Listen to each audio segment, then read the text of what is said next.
quero ver se eu encontro uma fórmula, a fórmula certa, a fórmula adequada, e não tenho encontrado. Então, enquanto eu fico esperando por ela, ela não vem, e aí eu vou no meu jeito. Não se justifica uma avaliação no final do ensino, mas durante, cruzando todo o trabalho pedagógico do professor. Porque sempre vai haver essa falha na educação, que é justamente a avaliação. Ninguém é burro. É só ele não entendeu direito, ele não se interessou por aquela matéria. Às vezes ele não gosta daquela matéria, não se interessa. Então o professor tem que mostrar para ele que aquela matéria pode ser interessante de outro jeito. A resposta mais complexa que eu tenho que responder é o que é aprender.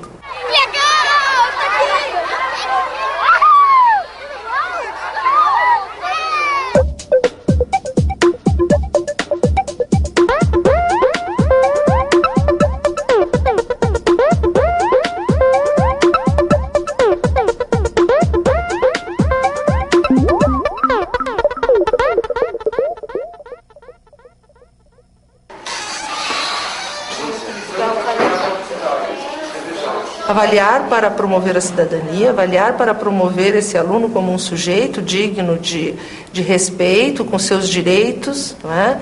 Que tenha acesso a todas as oportunidades que a vida social possa lhe oferecer. Todas as escolas têm que ter a prova, tem que ver o esforço do aluno, né? Se o aluno é bem esforçado, ele certamente vai bem nas notas, né? A avaliação também serve não só ao professor, mas ao próprio aluno, que ao se dar conta, né, do que ele já sabe, do que ele não sabe, do que ele precisa saber, ele reorienta os investimentos dele no seu próprio ato de aprendizagem. Uma avaliação que está sempre apontando um caminho, é uma avaliação discutida. Não está bom, por que não está bom e o que a gente pode fazer para contornar isso? Quando tu faz uma avaliação, tu estás avaliando não só a criança, mas está avaliando a tua prática docente, né? Está avaliando as tuas metas, os teus objetivos dentro do teu projeto político-pedagógico. No Brasil, nós tivemos duas correntes pedagógicas que influenciaram as formas de avaliar. Uma foi a liberal, que se divide em pedagogia tradicional, a escola nova e o tecnicismo. Essas pedagogias centravam a forma de avaliar no aluno. E seu objetivo era apenas mensurar o que o aluno conseguiu armazenar do ensinado. Então, o fracasso escolar era única responsabilidade do aluno. A avaliação, ela é uma prática muito antiga, mais antiga mesmo do que a própria escola, porque ela faz parte da ação humana. Ou seja, cada vez que nós temos uma ação intencional, é desejável que a gente saiba os resultados dessa ação. Então, se avalia. Tradicionalmente, ela entra de uma forma muito perversa, porque ela é basicamente classificatória e seletiva. Por que a avaliação classificatória era injusta? Primeiro, porque acreditava que só existia uma forma de aprender e uma forma de ensinar. Então, quem não se aproximava da única forma de ensinar da escola era tido como ignorante, incapaz, incompetente. Então, os alunos eram excluídos e se taxava os alunos de ter dificuldade de aprendizagem, mas, na verdade, esses alunos não tinham dificuldade de aprendizagem, simplesmente. Eles tinham formas diferentes de aprender e que, de certa forma, eram excluídos da escola. Essa avaliação clássica não tem sido suficiente para mudar hábitos, né? Parece que nós criamos mundos, o mundo da teoria e o mundo da prática parece que não se tocam. Então, o que o professor pode ter hoje nas suas avaliações é uma avaliação muito mais ampla, muito mais complexa, muito mais rica do que simplesmente dar um valor quantitativo, né? A partir da década de 60, se começa a discutir uma nova concepção pedagógica, que são as pedagogias progressistas. Essa pedagogia está centrada na aprendizagem significativa, que acredita que os alunos aprendem, agora, em percursos de aprendizagem diferentes. Cabe à escola descobrir as formas que os alunos aprendem. Nós avaliamos aquilo que trabalhamos. E a escola trabalha com conteúdos que são de natureza mais conceitual, mais factual, trabalha com conteúdos de natureza procedimental, trabalha com conteúdos que são de natureza valorativa, né, que são os valores e as atitudes. Isso tudo é conteúdo escolar no sentido de que são questões que a escola assume como sendo da responsabilidade dela.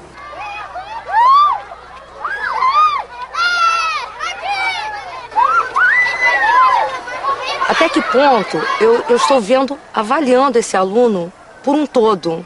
Até que ponto eu não estou classificando em cima dos meus conceitos? É aquilo, como que eu consigo? Será que eu tenho esse olhar, esse poder de estar olhando ele por todos os ângulos ou em cima das minhas concepções, né? A gente sabe que o aluno tem uma vida toda anterior. Ele não está pronto. Ele vem com uma bagagem muito grande e ele tem muita coisa pela frente ainda a desenvolver nesse processo de ensino-aprendizagem, né?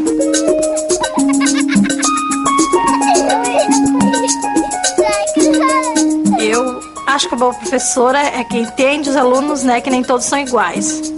Porque tem aquele que aprende melhor, tem aquele que é mais devagar, né, tem aquele que vai mais rápido, mais explosivo, né, tem todos os tipos de criança, né. O objeto da escola é sistematizar conhecimento. A criança tem que saber escrever, a criança tem que saber ler, a criança tem que saber posicionar geograficamente, ela tem que conhecer todos esses conteúdos que são fundamentais para a sua leitura de mundo.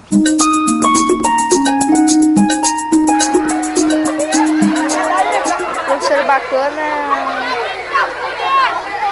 é que dá exercício que ajuda a gente. É o professor que explica, que ensina, quer que a gente saiba cada vez mais. Bom aluno é aquele que se interessa, que faz os trabalhos, que dá a sua opinião. Eu acho assim que a professora que sabe ouvir os alunos, ela consegue entender o problema dos alunos.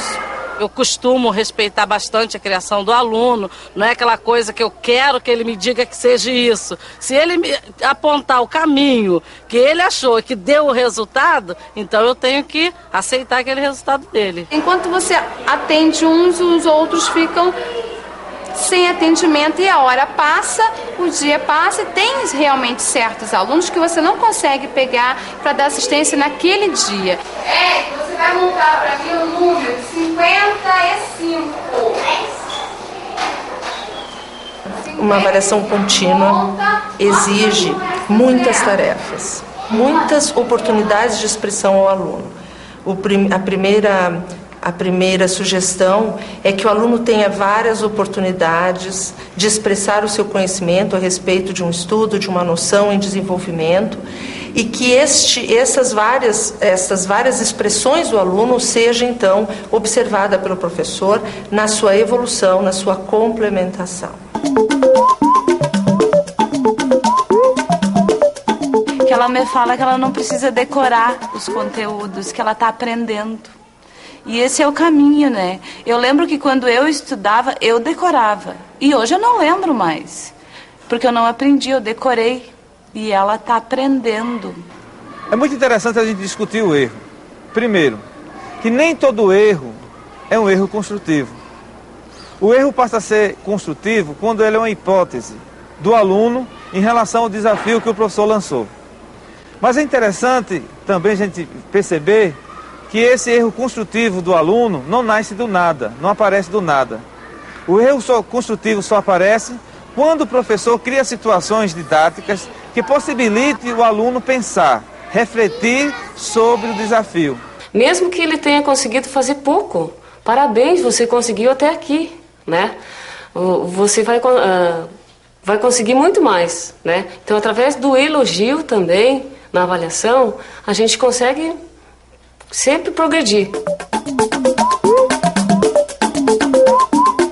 Eu posso atribuir uma nota qualquer a qualquer sujeito, a qualquer pessoa.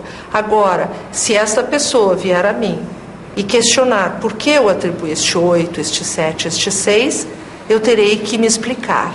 Eu terei que definir as minhas concepções. Todo professor que ele se compromete, ele tem essa angústia, sabe, está permeando sua vida o tempo inteiro. Isso a gente tenta sanar como? conversando, trocando com os outros, é com a direção, com a coordenação, com outro professor. É um outro olhar que se busca para tentar somar o seu.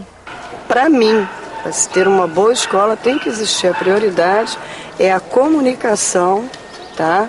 E a união entre pais e professores, né? Isso tudo exige competências que o professor vai ter que desenvolver no decorrer do tempo, né? Atuando, refletindo e pensando. Para isso ele precisa estar em contato com bons materiais, com livros de teóricos, né, da educação. Ele precisa ter acesso a essa discussão de ponta. Também é importante que ele tenha condições de fazer isso, não como um plus no seu trabalho, mas como fazendo parte integrante. Quer dizer, ele não é professor só na hora que ele está ali com os meninos na sala de aula, mas ele é professor quando ele prepara a aula, quando ele chega em casa e registra o que aconteceu, onde ele documenta as aprendizagens dos seus alunos. Eu acho que os professores também deveriam ser avaliados, e a gente vai ser avaliado pelo nosso plano de carreira, a gente vai ter uma avaliação. Como pode a escola dizer que é obrigada ou que há uma necessidade de seguir um sistema de atribuição de notas se a própria lei de diretrizes e bases estabelece que o qualitativo deve prevalecer sobre o quantitativo? E este qualitativo não pode e nunca será expresso em números, mas sim em relatórios, em notas sim, notas que são anotações. Como os alunos aprendem diferente, não se justifica a única forma de ensinar. Exige da escola, exige do professor que ele vá diversificando sua prática pedagógica, buscando descobrir na história do aluno, na vida do aluno, o que faz, quais são os interesses desse aluno e o que vai motivar esses alunos a aprender.